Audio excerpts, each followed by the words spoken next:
kita memulai belajar dan belajar bersama-sama di pagi hari yang ceria ini. Alangkah baiknya kita membaca doa bersama-sama dulu ya. Oke, kita baca dulu doa bersama-sama. Yuk, Bismillahirrahmanirrahim.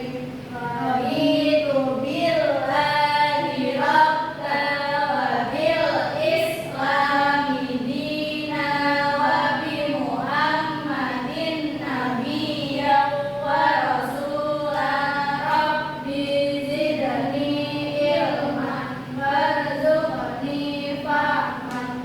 Amin. Alhamdulillah. Ibu absen dulu ya hari ini, Mbak Ainul Karimah. Hadir, Bu. Mbak Selma apa? Hadir. Oke, hari ini hadir semua ya? Ya. Ada yang absen. Oke, sebelum itu Ibu mau tanya, minggu kemarin kita belajar tentang apa sih? Ada yang ingat nggak? Lupa, Bu. Lupa. Minggu kemarin kita tuh belajar tentang matematika. Iya, betul sekali, Mbak Iwan. Apakah masih ingat? Masih. Kalau kita masih ingat, kita lanjut ke materi yang berikutnya. Hari ini setelah kita kembali dan belajar tentang kehidupan, kita akan belajar tentang keseimbangan kehidupan dunia dan akhirat dengan usaha dan juga ibadah. Sebelum itu, Ibu bacakan dulu tujuan pembelajaran pagi hari ini. Pertemuan hari ini ya, ini hanya poin 1 dan poin 2. Yang pertama, peserta didik itu diharapkan mampu menunjukkan cinta pada doa. Lalu yang kedua, peserta didik mampu menganalisis isi kandungan hadis riwayat Muslim dari Abu Hurairah tentang doa memohon keseimbangan hidup. Untuk poin yang ketiga, ini untuk pertemuan di minggu depan. Nanti dibacakan. Nah, untuk mengawali materi hari ini, Ibu mau mengasih pertanyaan satu. Mengapa sih kehidupan di dunia dan akhirat itu harus seimbang? Coba Mbak Karimah bisa dibantu dijawab. Karena dunia adalah wadah tempat menanam amal dan akhirat adalah tempat permanen hasil. Iya, betul sekali. Beliau tepuk tangan dulu buat Mbak Karimah. Oke. Nah, jadi kehidupan di dunia ini tempatnya kita seperti menanam. Kalau di akhirat nanti itu seperti kita memanen hasil dari yang kita tanam di dunia itu. Jika kita menanam hal-hal baik di dunia, kita banyak melakukan hal kebaikan, kita banyak melakukan hal-hal yang diridhoi oleh Allah Subhanahu wa taala, insya Allah kehidupan kita di akhirat nanti akan baik pula. Seperti itu. Bisa dipahami? Oke. Selanjutnya, ini ada hadis riwayat Muslim dari Abu Hurairah. Ini bacakan dulu ya, didengarkan dengan baik. Bismillahirrahmanirrahim. An Abi Hurairah qala qala Rasulullah sallallahu alaihi wasallam Lillahumma aslih li dini alladhi huwa ismatan amri waslih li dunya yallati fiha ma'ashi wa aslih li dihiratin fiha ma'ali wa ashalil hayata ziyadatan fi kulli khairin was'alil mauta ra'atan min kulli syakron. Jadi ada artinya kita baca bersama-sama ya. 1, 2, 3. Ya Allah, perbaiki bagiku agamaku yang menjadi penjaga urusanku, dan perbaiki bagiku duniaku yang di dalamnya ada penghidupanku, dan perbaiki bagiku akhiratku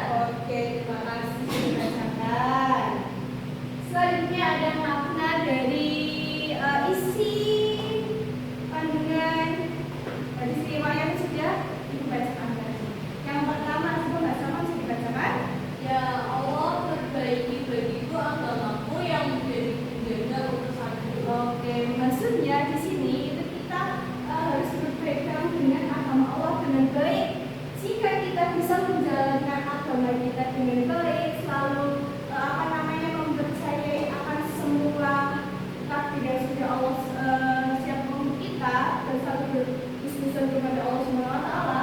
Insya Allah kehidupan kita di dunia itu akan baik dan juga di akhirat, seperti itu. Yang kedua, kalimat ya Allah perbaiki bagiku duniaku yang jalannya ada penghidupanku. Ini itu doa kita, permohonan kita kepada Allah Subhanahu Wa Taala. Agar apa? Agar segala sesuatu hal yang kita lakukan di dunia itu selalu diridhoi oleh Allah Subhanahu Wa Taala. Selalu kita temui hal-hal baik di dunia. Betul. Terus yang ketiga sama bisa dibaca lagi. Ya Allah perbaiki bagiku akhiratku yang sana tempat tinggalku. Tadi yang poin kedua itu kan permohonan kita ketika kita berada di dunia. Lalu pada poin yang ketiga itu adalah permohonan kita kepada Allah Subhanahu Wa Taala tentang kehidupan kita setelah di dunia, yaitu di akhirat. Betul sekali. Semoga di akhirat lagi kita bisa mendapatkan hal-hal baik. Nah, terus yang ketiga, yang keempat, maaf, kalimat bisa dibaca. Ya Allah, jadikanlah hidup ini selalu menambah kebaikan untukku. Betul sekali. Ini permohonan kita kepada Allah Subhanahu Wa Taala. Agar apa? Agar selalu melancarkan kita dalam berbuat baik di dunia, seperti kita bisa menjalankan sholat dengan baik, kita bisa memberikan zakat atau beramal soleh yang lain, seperti itu. Dan yang terakhir, Mas bisa dibacakan lagi. Ya Allah, jadikanlah matiku sebagai bebasanku dari kejahatan. Di sini dimaksudnya itu agar kita semua, ini permohonan kita kepada Allah Subhanahu Wa Taala, agar kita dapat meninggal itu di waktu yang sebaik-baiknya kita menjadi seorang manusia atau meninggal dalam keadaan betul sekali. Tadi sudah ada materi yang sudah dibacakan, terus juga ada hadis-hadis, jangan ada satu hadis-hadis. Sekarang Ibu mau kasih tugas untuk kalian, ada tugas 1 dan tugas 2. Yang satu untuk Mbak Harimah, yang satu untuk Mbak Salma. Ini ada beberapa tugas, mohon dikerjakan dulu. Tadi kelas 1 bisa dikerjakan Mbak Harimah, setelah 2 bisa dikerjakan Mbak Salma. Ibu kasih waktu sekitar berapa pokoknya? Ya boleh 10 menit dari sekarang. Kalau sudah, bilang sudah ya.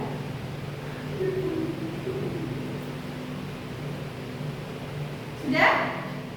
Sudah, oke. Kalau sudah bisa masuk di depan. Mbak Ibu Harimah dulu bisa dibaca dulu tadi kasusnya dari sana. Oh, lebih banyak sana. Silakan dulu kenalan ya.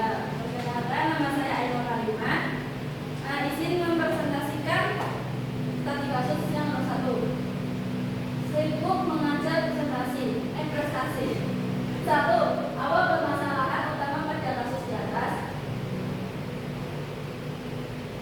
Raka terlalu fokus mengejar prestasi dunia sehingga mengabaikan kewajibannya pada Allah SWT seperti sholat, tepat waktu, mengaji dan mengikuti kegiatan keagamaan. Dia belum mampu menyeimbangkan kehidupan dunia dan akhirat. Nah, jadi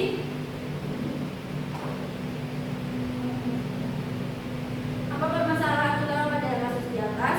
Nah, permasalahan utama dalam kasus tersebut adalah Raka terlalu mengutamakan prestasi akademik dan kegiatan sekolah sehingga melupakan kewajibannya pada Allah SWT.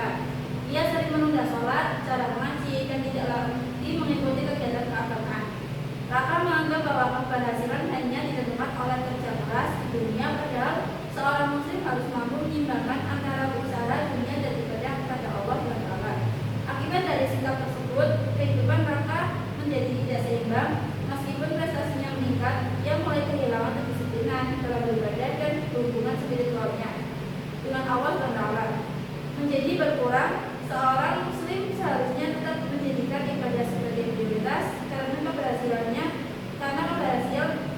keberhasilan yang sesungguhnya adalah keberhasilan hidupnya sekaligus di akhirat. Oke, terima kasih Mbak Harimah. Tepuk tangan buat Mbak Harimah.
belajar akan dapat memberikan manfaat bagi diri sendiri, keluarga, dan masyarakat. Terima kasih Mas Rama, bukan buat saya.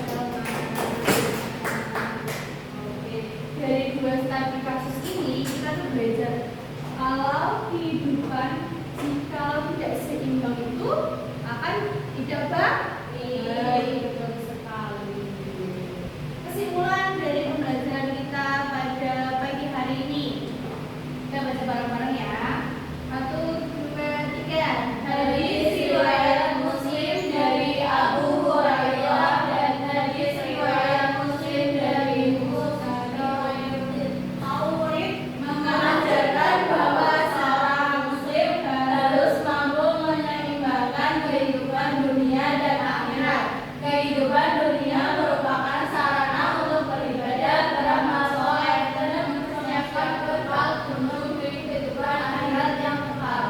Melalui pelajaran ini, peserta didik diharapkan memahami pentingnya berdoa kepada Allah SWT, berikhtiar dengan sungguh-sungguh, menjaga kualitas ibadah, serta memanfaatkan waktu untuk melakukan kebaikan. Belajar bekerja membantu orang tua dan meraih cita-cita merupakan bagian dari usaha dunia yang bernilai ibadah apabila dilakukan dengan niat yang ikhlas dan sesuai dengan ajaran Islam. Oke, terima kasih. Oke, seperti itu aja sepertinya pembahasan kita hari ini. Ibu punya tugas buat kalian semua. Jadi kalian bisa buka KS halaman 53. Di situ ada soal pilihan ganda dan juga ada soal esai. Nanti kalian kerjakan ya di rumah buat PR. Nanti dikumpulkan di tempat kelas Mbak Karimah ya. Iya, nanti dikumpulkan di meja. Itu buat minggu depan, oke? Oke. Seperti itu saja yang bisa Ibu sampaikan. Kalau lebihnya mohon maaf ya. Kita ketemu lagi minggu depan.